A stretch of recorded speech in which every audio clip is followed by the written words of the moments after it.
This is the Read to Lead podcast, episode 397.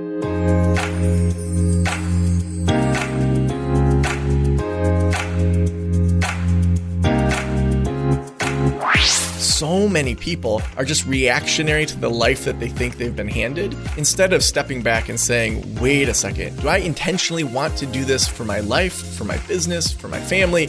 A remarkable positive consequence of the worldwide lockdown is the experiment it inherently created by everyone abruptly and continuously working from home and making their own schedules. The last year has proven to even the skeptics that work can be done differently. But will the change be permanent? Or will we, as usual, return to what we know? Will we allow the industrial mindset to continue to define our week? Or will we reinvent ourselves and our time? Hi, I'm Jeff Brown, and this is the Read to Lead podcast, a podcast dedicated to your personal and professional growth. I'm here because I believe that if you want to achieve true success in your business and in your life, then intentional and consistent reading has got to be a part of that plan. So each week, I interview a successful and inspiring author about their latest book and help bring you from it the key insights and main ideas. Today, we're going to chat with author Joe Sanok. He's written a new book called Thursday is the New Friday: How to Work Fewer Hours, Make More Money, and Spend Time Doing What You Want. Make sure you stay till the end of the show, as I'll be sharing how you can win a copy of Joe's book. I'm going to quiz Joe about the history behind why we are where we are with regard to some of our work traditions, what his research has uncovered about the factors that reliably predict success, how slowing down at work makes us more productive and even sparks greater creativity and focus, and lots more.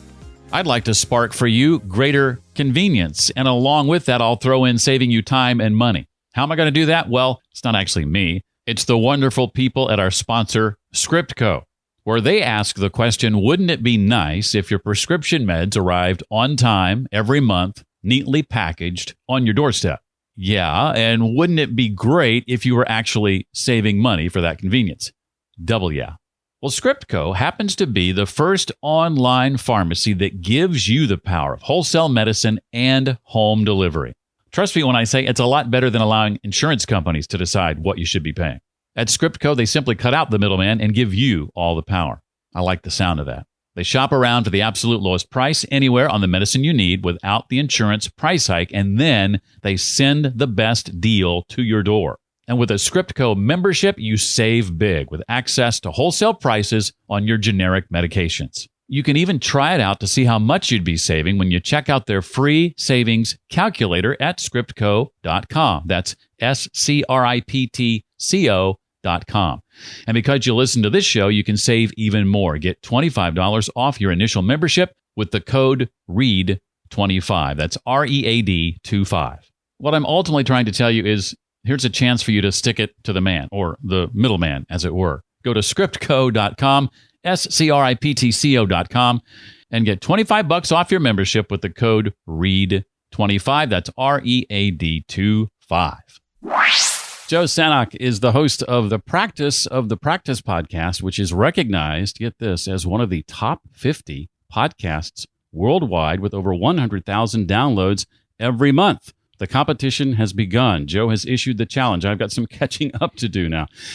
Best-selling authors, experts and scholars, and business leaders and innovators are featured and interviewed in these 600-plus podcast episodes he's done over the last 9 years, I think. His new book, the one we're talking about today, is called Thursday is the New Friday: How to Work Fewer Hours, Make More Money, and Spend Time Doing What You Want. Sign me up. Joe, welcome officially to the Read to Lead podcast. Jeff, I'm so excited to be here. Well, this book for me is impactful for a lot of reasons, but not the least of which is these concepts are concepts in my circles I've been trying to get people in traditional jobs to understand for a while. And I love the fact that these ideas are being discussed from someone who comes from an industry that is all about trading time for money. You're proving that even in an industry that thinks in that way and almost that way exclusively, that this is possible, that you can work less and make more. So I don't know if that's so much a question as much as it is You're awesome. What a great way to start an interview. That's amazing. I think you're spot on right there. That as therapists, psychologists, counselors, the people that that's my formal training. So often we're stuck in this. I work for 45 to 50 minutes. I bill for 45 to 50 minutes, and then I get paid for 45 to 50 minutes. And if I have a sick day, if my kids have to go to the dentist, I just don't get paid. If I want to go on vacation or work less, I also don't get paid. So not only do I have to pay for a vacation, I have to pay for losing all of that time. And it's just such a trap that so many people that are in professional services fall into. Yeah, and related to that, I want to start off by having you unpack a bit of the history behind why we are where we are, particularly with regard to some of our work traditions, not just time for money transactions, but also just the days that we work, the hours that we work, that sort of thing. Yeah, I'm so glad you start there, because I think whenever we're looking at reinventing society, when we're looking at deconstructing something, it's helpful to know, how strong is that foundation? Is this something that's been here for a long period of time, or is this actually newer than maybe we thought? So when I started working on the book, it wasn't even in the proposal to go into like time itself, but I was just interested in it. I started with a whiteboard and said, what are the questions that I have with new eyes? And one of them was, where did we even get the 7-day week? Where did we get the 40-hour work week? Where did time as we see it right now even come from? And we have to go back several thousand years to the Babylonians. They looked up and they saw the sun and the moon. They saw the Earth, Mercury, Venus, Mars, and Jupiter, the 7 brightest things in the sky and that they were standing on. And they said, we should do a 7-day week. So the power brokers of Babylon thousands of years ago made up the 7-day week. The Egyptians had an 8-day week. The Romans had a 10-day week. I mean, we just as easily could have a 5-day week and have 73 of those in a year. In nature, there's nothing that points to a 7-day week. You know, a year makes sense. That's what it takes to go around the sun. A day makes sense. That's how long it spins, for a day. But there's nothing in nature that is a 7-day week. And so to just start with this thing that for us is solid, the 7-day week is completely made up. So let's fast forward to the late 1800s, early 1900s. The average person was working 10 to 14 hours a day, 6 to 7 days a week. I mean, it was a farmer's schedule. Even if you weren't a farmer, you were just working all the time. So then in 1926, when Henry Ford, he at Ford Industries decided to do a 40-hour work week, that was a giant step forward for the evolution of people, the evolution of business, workers' rights, all sorts of things. It was needed at that time. But for Ford, it was to sell more cars. He knew that people weren't going to buy a car to get to work faster. But if they had a weekend where they could go places, they could see friends and family, and it was faster than the horse and buggy, he knew people would actually buy cars from him when they worked for him. And so it worked, and it took off across the nation. So less than 100 years ago, again, a power broker, Ford in Detroit, made up the 40-hour work week. So at the time that was really needed. But then we see in the 1980s and 90s that Fridays really start to fade out of the work week. It's when we have, baby showers at work. We do cheesy team building activities. We're thinking about our weekend.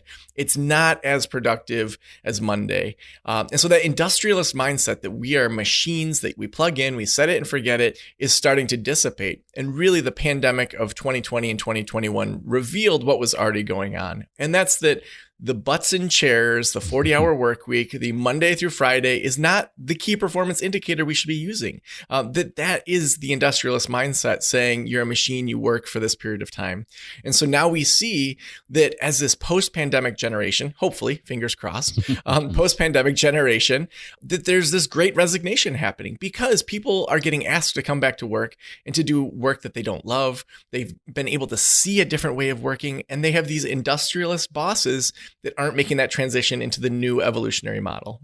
You mentioned the Ford example. Wasn't that preceded? I'm thinking back to early on in the book. Wasn't that preceded by a few decades by another company or industry where there was a contingent of Jewish workers and Christian workers, and the Jews wanted Saturday off and the Christians wanted Sunday off, and so they just appeased them both and said, "Well, we'll give you both days off." Yeah. It was a place on the East Coast that did that. They were just sick of people fighting with each other about which day they got off. So they gave them both off. Unfortunately, they didn't have enough influence like Ford did to really make that kind of nationwide. And we even see in 1886, the Haymarket protests in Chicago. All of these people from Europe had come over to help rebuild Chicago after the fires. And they found that their work was actually worse for them in the United States than back in Europe. And so they started protesting. And, from May 1st to May 4th, 4th, there were all these protests and there was a bombing, and there was actually a national shutdown during that time where there was like martial law was declared. That's actually where we get May Day. And that's on May 1st of 1926 is actually when Ford announced, exactly 40 years after that Haymarket bombing, that they were going to move to the 40-hour work week, which protesters 40 years earlier had been pushing for. And some people died. Yeah, and there's still speculation as to whether the police did the bombing, whether it was anarchist. Like, I mean, it's a really interesting story to dig into and to learn more about.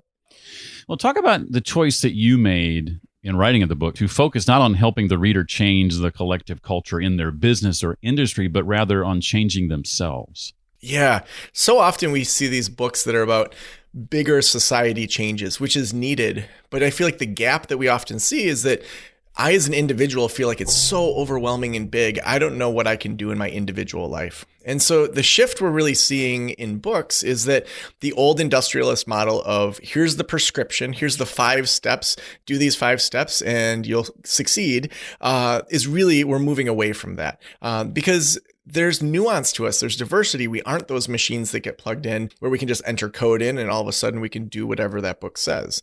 So on one side, we have this prescription-based model of books, but then on the other side, we have these kind of woo-woo, create a vision board, manifest it to the universe, and then, get your trip to Hawaii. And that's just not, like, both of those have truths to them. But when we look at the new model of books, it's more of a menu-based option where we say, okay, we're going to learn because we're smart. We're going to have, actual intelligent design for ourselves where we can say, I'm going to do some experiments. I'm going to learn over time what worked, what didn't work, and adjust and adapt and change. And so when we start with the individual, kind of to your question, that change starts internally. And so the flow that I've seen in my own work and the case studies I looked at, the research is we start internally with our internal inclinations. What are our natural tendencies? Where do we naturally find ourselves maybe lacking? Not from a pass-fail standpoint. Again, that's the industrialist saying it's one way or the other, but from a, hey, where's our starting point here? If we start internally, then the work that we eventually do is going to be more aligned than if we just start with the productivity. So then we move from the internal into the slowing down and allow our brains to be optimized, to be stronger, instead of that old model of saying we're going to be stressed out all week and then we're going to just barely recover on the weekend. And then we're going to be stressed out all week and just we're on repeat and being reactionary. So no, we're starting with slowing down first. And then when we're actually going to go kill it, we do better and more creative work because we've aligned our insides with the slowing down within our brain to then do the very best possible work when we are working. I want to dig into some of those a little bit more deeply, the inclinations, the slowing down, et cetera. Why, Joe, is prioritizing sleep and exercise necessary to productive work? I mean, some of that is obvious, but what did your research uncover? Yeah, it's interesting. There's a number of amazing TED Talks that are out there on sleep. And when you look at the neuroscience and the research, there's just so much that teaches us about how the brain recuperates through sleep. I get 8 to 9 hours of sleep every single night. And I have a 7-year-old and 10-year-old, 2 daughters. I'm a single parent, and I still make that a priority. Even in the middle of this book launch, when I could say, hey, there's lots of reasons that I should sleep less, I should be responding to emails. But that recovery time and optimizing our brain actually makes us do better work. There's actually an interesting study out of Minnesota that looked at student success based on sleep. And they actually found that if you had a C student in math, if they got 1 extra hour of sleep a night consistently, they would automatically become a B student. And that if you wanted to turn that C student into an A student, get them 2 extra hours of sleep. And they found across the board that statistically, basically every hour of extra sleep they got, they would go up a grade level. Wow. And so we see it in kids with their student success. We see it with adults. We're chronically underslept. And I go into a bunch of that data to look at this 30-year study of health outcomes, that when we're underslept, it creates more stress in our body. It creates more of a reactionary approach to our work and our life. And then we don't get any of the outcomes that we want. Our brain can't talk to the other parts of our brain when we're going so fast and we're stressed out and maxed out.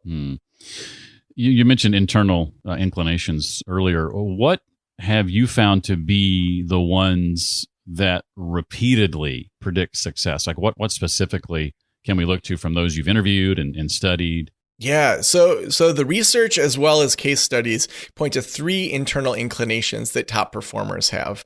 And so the first one is curiosity. The second one is an outsider perspective.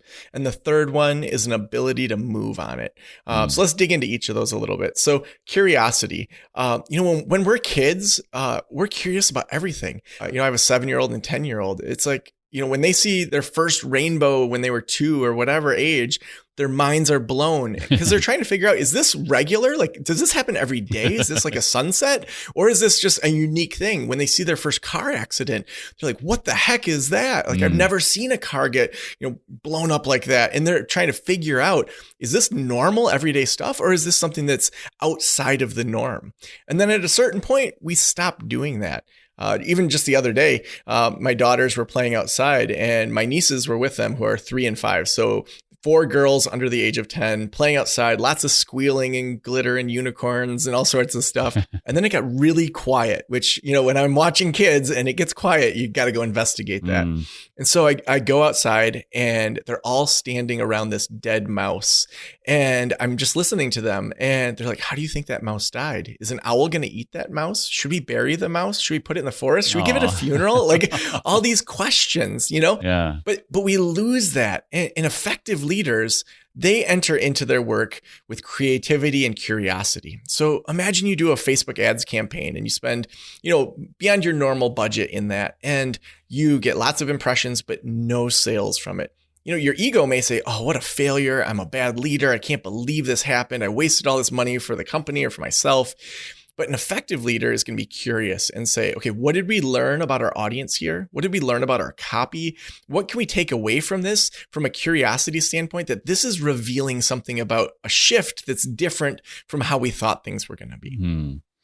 I don't know if I've ever articulated it quite this way, but you brought up a memory in why I started this podcast. I had frustrations around people that I saw who did not read with any regularity or with intention. And I was frustrated that more people didn't exhibit this curiosity the way I did. And so in large part, this podcast began out of my frustration of not seeing as many people curious about things they didn't know that I thought should be.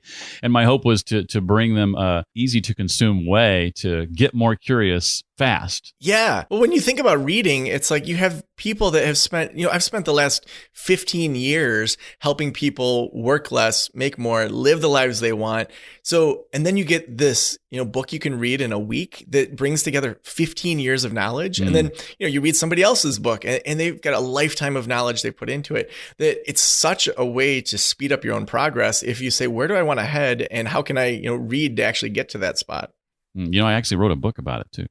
Yeah. Does the title rhyme? As a matter of fact, it does. Yeah. Well, Joe, why do we feel the need to constantly be accessible? And how is it impacted our personal and professional lives? When I ask that question, I kind of know a part of the answer, and I know that these mobile devices and apps have mechanisms that cause us to become addicted to them if we allow that. But what else have you seen apart from that? Yeah, I think that right now there's something really unique happening in kind of adulthood in general, where we're seeing a need to feel perfect in almost every arena or optimized in almost every arena. And actually, the other day I was talking with my sister about it. She lives in my same neighborhood and our kids go to a school a couple blocks away.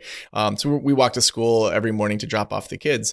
And she was talking about, as a stay-at-home mom, how she feels all this pressure to be perfect in every single area, even though she's not really a person that tends to go that way. And I was thinking about it and I said to her, being raised in the 80s and 90s, so much was around the self-esteem movement, making sure kids felt accepted and loved, which was a needed swing. I mean, compared to the World War II generation that was like, oh, kids exist, don't even talk to them oftentimes. We needed that swing from the hippies to, hug your kids, love your kids, all of that. Yeah. But what that created was that everybody feels they need to be good enough, smart enough, and have everyone love them. And so then in every arena, we feel like, hey, I should be like a gold star in every arena. And so how that carries over is an immense sense of pressure for perfection on this generation of adults. And so when we think about that, whether we think about it with our kids or our friends, that idea that we need to be perfect and keep a perfect image adds such a pressure compared to being able to say, you know what, I'm going to teach you kids that I fail, I screw up, but I'm going to teach you how we actually can recover from that failure and how to do that so that by the time they leave relive their childhood, they don't say, wow, dad was such a perfect parent. Instead, they say, wow, dad did the best he could. And when he didn't, he apologized, he worked through it, he made sure that he listened to our emotions. And so when we recognize, hey, we've been set up to feel like we need to be perfect, then we can name that within our social media, within all of the work we do, and say, okay, where's my intention? And that's, I think, one of the big things that I've discovered is that so many people are just reactionary to the life that they think they've been handed, instead of stepping back and saying, wait a second, do I intentionally want to do this for my life, for my business, for my family, for my recovery on the weekend? Maybe I can recreate things. And we've seen the pandemic absolutely open up that door for people to say, holy cow, the life I was handed, I do not have to live that anymore. That reminds me of Bronnie Ware's work in The 5 Regrets of the Dying. I don't know if you've read her memoir, but the number one regret is people on their deathbed saying, I wish I'd lived a life true to myself rather than living the life everybody else expected me to live. Well, talk a bit about the importance of creating boundaries for a productive work-life balance. And before you answer that, the reason I ask, or one of the reasons I ask, I was talking to a group of college students on Wednesday about many of the things that you talk about in your book and the ways that you've managed to create multiple streams of income and free up more time. And one of the students said, I'm going to go out on a limb and assume that though it sounds like with all these things you've got going on that you're working all the time, I'm going to go out on a limb and assume that you probably don't. And I'd like to know how you've achieved that. And he was exactly right. And I talked about the need for constraints and how I used to work, sun up to sundown when I first went out on my own. But eventually I found the value in constraints and how that leads to focus and how that leads to increased productivity, a sort of, Parkinson's law that says, our work expands at the time that we give it. So talk about the importance of creating boundaries for a productive work-life balance that you've experienced and seen firsthand. Well, I think you must have wrote the chapter about that because you just answered it for me. That's amazing. I think all the things you just said, the neuroscience, the research, the case studies point to exactly what you just said. That when we give ourselves less time, it forces us to do our best work. I mean, if you are a typical business owner and you decide I'm going to take Fridays off for a while as an experiment, and you typically have 20 big picture things a week to work on, and now you take out 20% of your time, you're not going to see a 20% loss, but say you only can get in 15 things. Are you going to do your worst 15 or your best 15? You're going to do your best, and you're going to notice where you drop the ball. And that's where giving up the ego and saying, listen, this is data for me. These are the 5 things that I really shouldn't be doing. Okay, so your trash is piling up. You haven't vacuumed your office. Okay, maybe you should have hired a cleaning person years ago so that you as the owner of the company isn't taking out your own trash. Because oftentimes I think how a lot of leaders and business folks think is, well, if I can do it, I probably do it well because I take myself seriously. And if I can do it, that's going to save me money. But actually, when you look at you're expending energy on learning HTML code or learning how to do this email opt-in or all these other things that people could be outsourced to or systems or other things, that's still an energy spend. Even if you're, quote, saving money, it's not the best use of your time. So then when you start doing the very best use of your time every single week, week after week, and asking yourself instead of, hey, I could do this, like, why wouldn't I do it? To say, well, why am I allowing myself to do this task? With every task to be able to say, is this something I really should be doing? So, for example, my director of details, Jess, I can't send her to say, go do this interview with Jeff. That would, you'd cancel the interview. You'd be like, I want to have Joe on this show. There's things that only I can do. But then there's a ton of other things that my team can do. And so by allowing my team to do that and setting up those systems, it then allows me to put my very best energy into the things only I can do. You reminded me as you were talking, and before I actually say that, I'll try not to answer the rest of the questions for you. No, please do. But as you were talking, I was reminded as I look around my neighborhood, and I live in a section of a neighborhood where we have fairly decent sized lawns, like an acre and a quarter. The houses aren't right on top of each other. And as I look to many of my neighbors around me, many of them mow their lawns, and it takes, on a riding mower, even on a zero turn mower, it could take, a good hour and a half. On a riding mower, probably close to a couple of hours. And I remember the guilt that I felt 7 or 8 years ago when I first started hiring someone to mow it for me. and sort of the awkward looks or down the nose looks from certain people who I won't mention I'm related to, who are like, you don't mow your own lawn, you pay somebody that, like, when did you get all uppity, or things like that. I was just like, I can accomplish so much more in that amount of time, and that trade off of $60 or $65 or whatever it is I pay for that, I could meet with a client and make 10 times that. 100%. And one of the most common questions I get is, great, we want the 3-day weekend, we want to have the 4-day work week, but what can we actually do right now that's practical? And what you just said, again, answered my question. No, I'm just kidding. I often say, add one thing to the weekend and take one thing away. And so doing these experiments where you add something in that is going to give you life. So that book that's been sitting next to your nightstand and you are just like, I want to read it, but I don't make time for it. Schedule 2 hours on the weekend to read that book. Or, if you know that there's a friend that every time you see him, you say, let's get together sometime. And that sometime just never comes.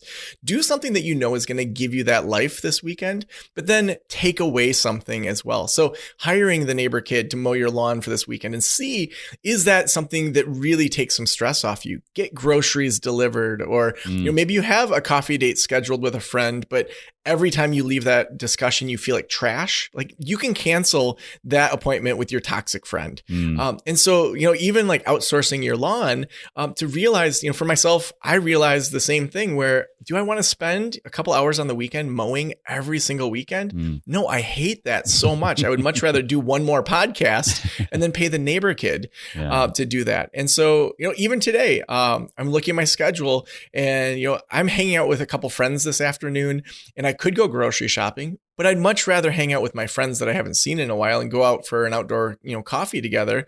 So I'm going to get my groceries delivered. Now, of course, this is a position of privilege, but it's also saying, how am I going to use my time to show up as the best person? Not just your business. There, a lot of times we always say, well, how's this affect the business? How's this affect the business? If you're a good person, if you're a person that's lower stressed, more creative, more productive, that's just going to help your business. And so I know hanging out with these people is going to make me a better dad. I'm going to have a better weekend. And then by doing that, when I show up on Monday morning, I'm going to be able to absolutely kill it and do the 25 plus podcast interviews I have next week and have the energy and the awareness to be able to show up and do those well. Well, Joe, we've got numerous examples from not only this century, but last century of influential people who understood the value of slowing down. You talked a bit about slowing down earlier. But why do so many of us end up going back to the industrialist's way of thinking, despite all these examples in front of us? Yeah. So I think that, there's two sides there. I think there's entrepreneurs and then there's people that work in a typical business. And so I think there's two very different problems that those two types of listeners and leaders face. So for the entrepreneur side, it's usually we have so many ideas and we get excited about our work. And I know that you and I both do work we absolutely love. And so it's less about, man, I need to run away from this work that I hate. And it's more, I'm just so drawn to this work and I see all this potential and opportunity, and it often takes over our brains. And so for those folks, having very clear hard and soft boundaries, that's really important. And so, for example, I wrote a book about not working on Friday. I have hard boundaries around if a pre-consulting client says, Joe, I can only work with you on Fridays, I'm not going to do something that's going to be a long-term commitment for working on Fridays. Whereas, we're actually recording this on a Friday. So that's a soft boundary where during a book launch, if there's, a couple people that to me are influential podcasters or interviews that I say, yeah, I'm going to allow that person to take up some of my Friday. That's okay. That's a soft boundary. If my business catches on fire on a Friday and Jess texts me, I'm not going to say, hang on, let it burn till Monday. No, we're going to work through that. And that's where we're moving away from that industrialist model of saying it's always this way. Here's the blueprint. You're a machine. No, it's, we're going to reverse engineer. Why did that fire happen? Why was Joe the only one that could solve that? Who needs access to what? So that, on a Friday, Joe doesn't have to put out fires and everyone else on the team can, or like we can have different strategy moving forward. For people that are in the typical kind of 40-hour workplace and maybe they don't own their schedule as much as an entrepreneur, it's more of having a conversation with your boss about what does that 4-day work week look like? What are the key performance indicators of my job role? And could we do a 2 to 3 month experiment with a small group of 3 or 4 people in that same job role around a 4-day work week? And we can walk through that process if you want to, but that's going to reveal something to you. You're going to either see that you really are working for an industrialist that cares about butts in the chair, or you're going to see, okay, this person's creative, they're innovative, they're moving into the evolutionary model of business that's more organic and lets people grow and change and shift. It's going to tell you, do you want to stay there for the long term, or do you want to start putting your resumes out somewhere else?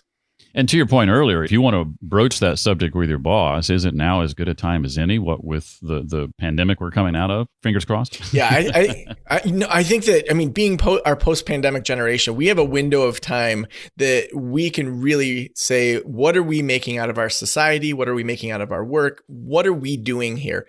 The health outcomes, the sleep outcomes, creativity outcomes, pre-pandemic, to me, are not satisfactory for what I expect out of humanity.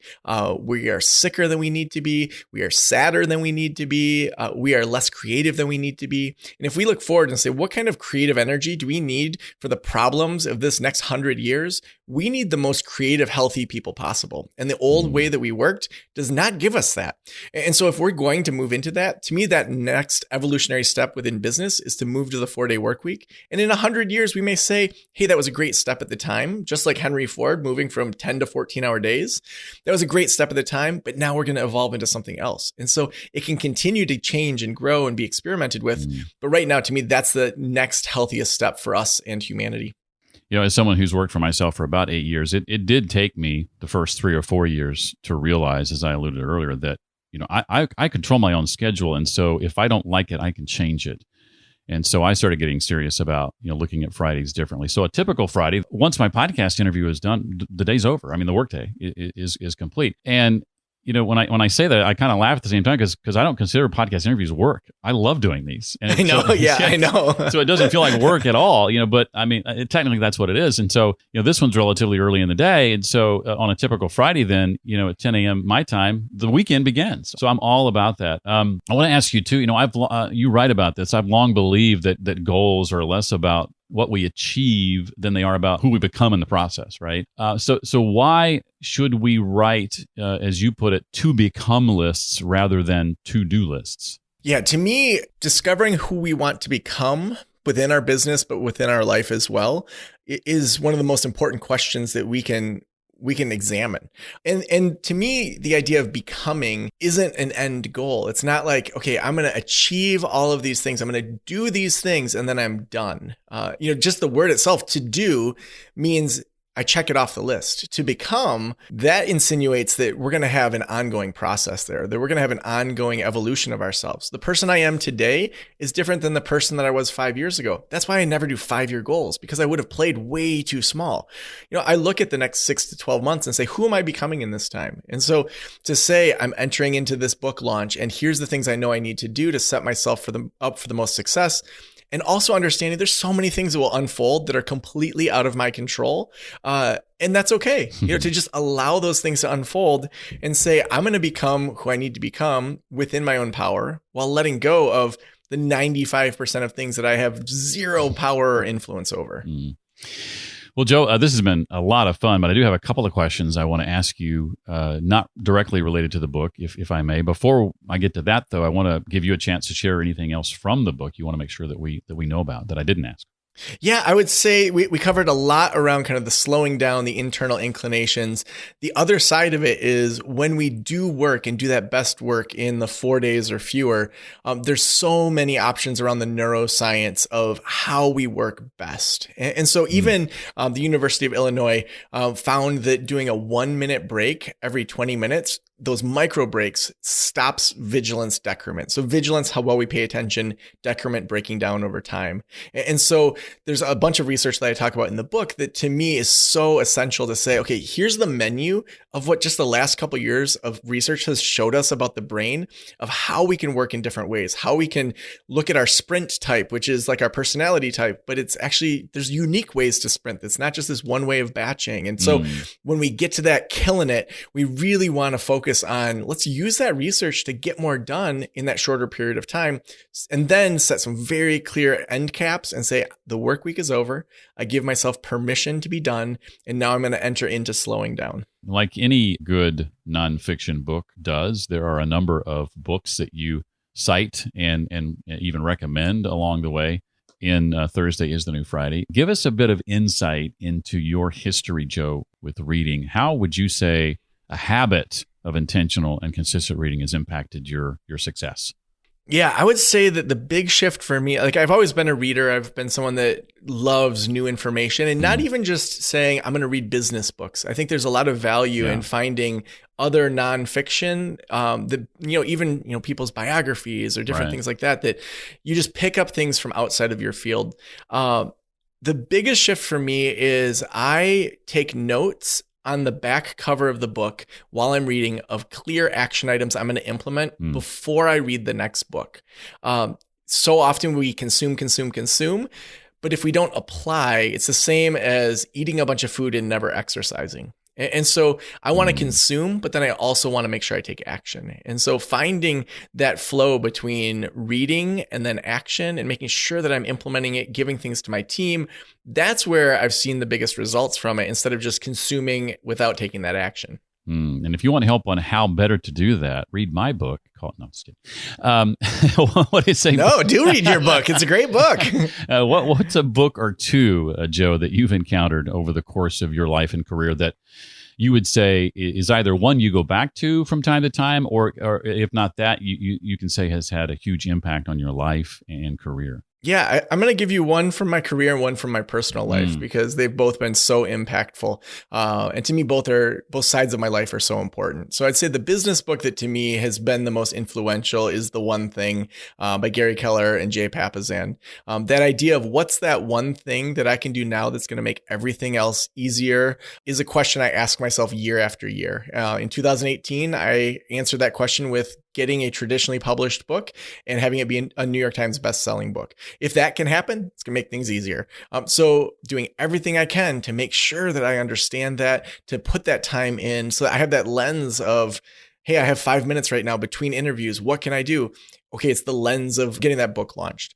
So I'd say The One Thing would be that book for me. And then on the personal side, The Untethered Soul by Michael Singer has just been such a helpful book in regards to realizing that at my core, who I am is awareness of my awareness, and that my emotions, my past, my physical body, those are all things that change. My emotions, how I am right now versus how I am in an hour or 2 months ago is completely different. So I'm not my emotions. My past changes and there's future that hasn't happened yet. So that's not me. It's like, who am I? And just that idea of at my core, I'm awareness. And how do I allow these heavy emotions and memories to flow through me and not get stuck has just been a total game changer for the way that I approach, especially difficult situations. That second book I'm not familiar with. So you've just prompted me to add a book to my reading list.